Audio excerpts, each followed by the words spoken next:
Hi scientists! I'm Ash, and I do scientific investigations with kids like you at ScienceWorks Hands-On Museum. Right now, I've been investigating something really exciting about insects. I was looking at some insects in the cases and comparing them to some insects in pictures. So, why don't you look carefully at the picture and see if you notice anything about all the insects.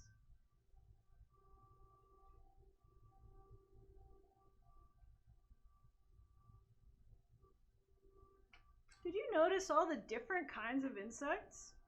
Even though there's all different kinds here, there's butterflies and there's all different kinds of beetles, there's some grasshoppers and flies. There are some things that are the same about all of them. They all have some similar body parts, the same as the insects in the cases. We aren't talking about the arachnids like the spiders or the scorpions. We're talking about the insects. And the way that we know that they're insects is they have similar body parts.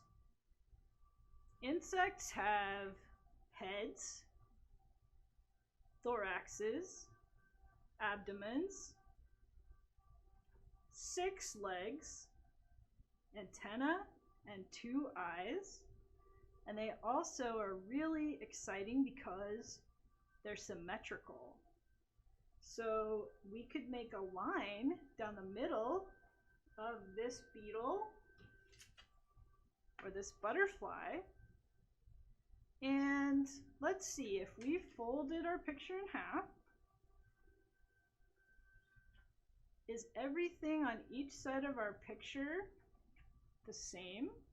Well, I have to fold my picture right down the middle.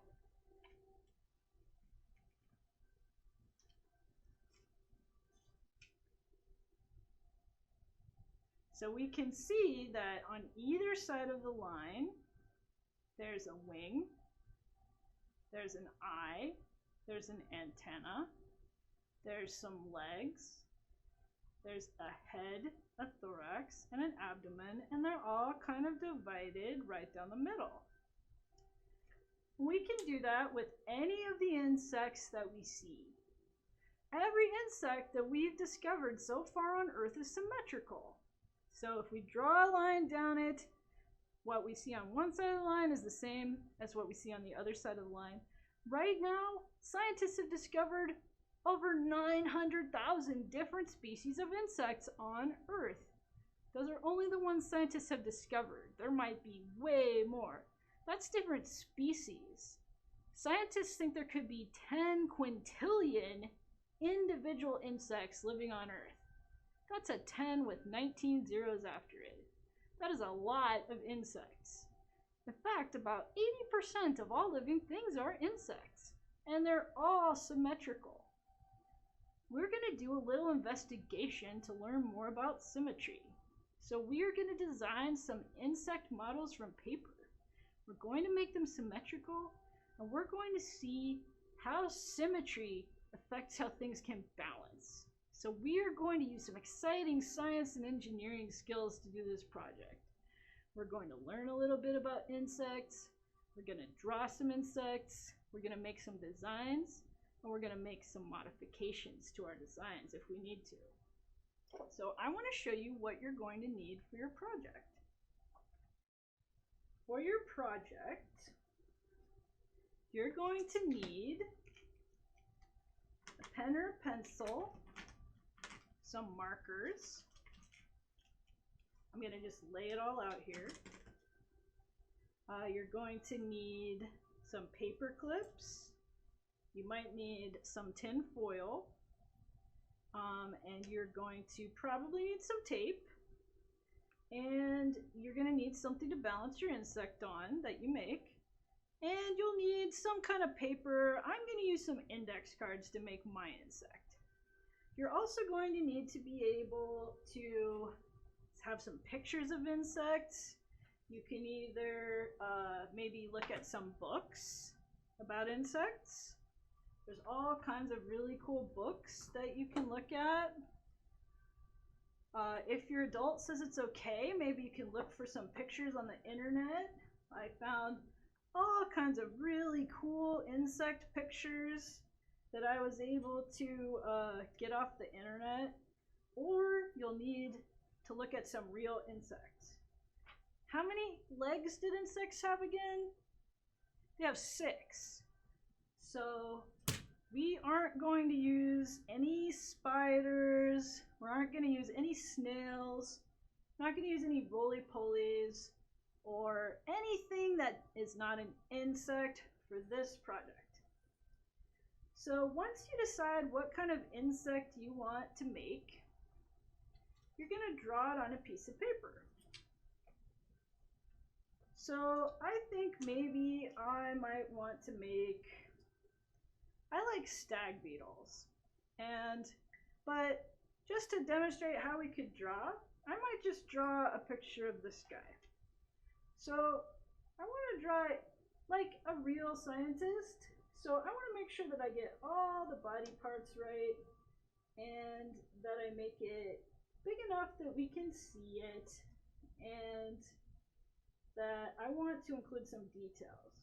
So we don't have to spend a really, really long time drawing, but we do want to try to make it look like a real insect, not just an imaginary insect. We want to make real creatures from pictures we see or from nature for this project. So I noticed that my guy has some big eyes and he has long antennae. He has really funny looking feet and long legs. So I want to make sure that I'm drawing those parts. And you can see it doesn't really take a long time, but we do want to make sure that we get that head, that thorax, those eyes, and 6 legs in our picture. And we want to try to make both sides of the insect match. What's that word again? We want to make them symmetrical. I'm noticing this insect looks kind of funny because he looks like he has like pants on. So you can see this doesn't look exactly like the photograph, but it looks close enough. So I want you to really try to make some details on your insect, and I want you to try to make it look realistic, like a scientist would draw. Here are a couple of stag beetles I drew the other day. I was curious about how a stag beetle can balance when it's got those big antlers on the front of their head. So I observed some stag beetles in a video, and then I looked at a lot of pictures, and I drew a stag beetle, and I had a lot of questions I was curious about. I bet you'll have a lot of things that you're curious about with your insect as well. So you can see when I cut my stag beetle out, I left white spaces around the antenna and around the legs. That's okay, because I didn't want to risk cutting off my little skinny legs and my antenna. And it's okay to leave that white space, because this activity is about seeing if we can balance our insects. So do you think this stag beetle is pretty symmetrical? If we draw a line down the middle, what's on one side of the line pretty much matches what's on the other side of the line. And now what we're going to do is we are going to see if it can balance. And then we're going to see what will happen if we move it around. So let's see if I can balance my stag beetle. First off, let's see if I can balance it on my finger.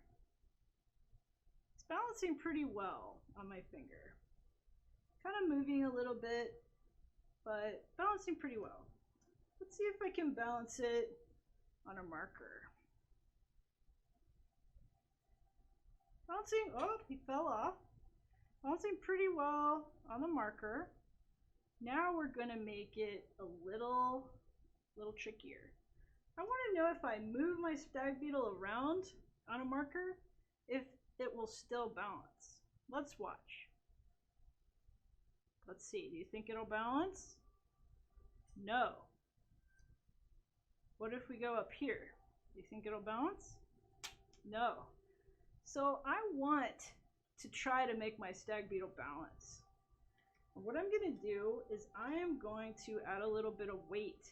So I'm going to put a little paper clip on the front. Now let's see what'll happen.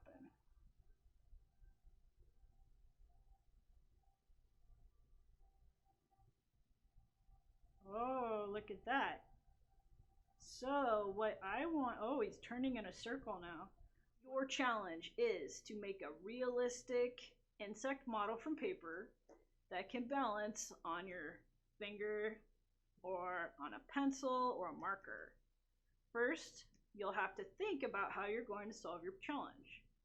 Then you're going to draw your insect and cut it out. Then you're going to test it and see how to make it balance. See if you can make it balance even if its center of its body is not exactly in the center of what you're balancing it on. So you might have to tinker and make some changes. You might have to weight it in different places with paper clips, foil, or other things. And it's okay if it takes some tries to make it work, because scientists and engineers keep trying. As you're working, try to think about what you're noticing and any questions you might have. Then, when we have our Zoom classroom meeting, you'll share what you made, we'll talk about what you discovered, and any questions you might have or things you're curious about, and all your great ideas you had about how to solve this challenge. Good luck, scientists!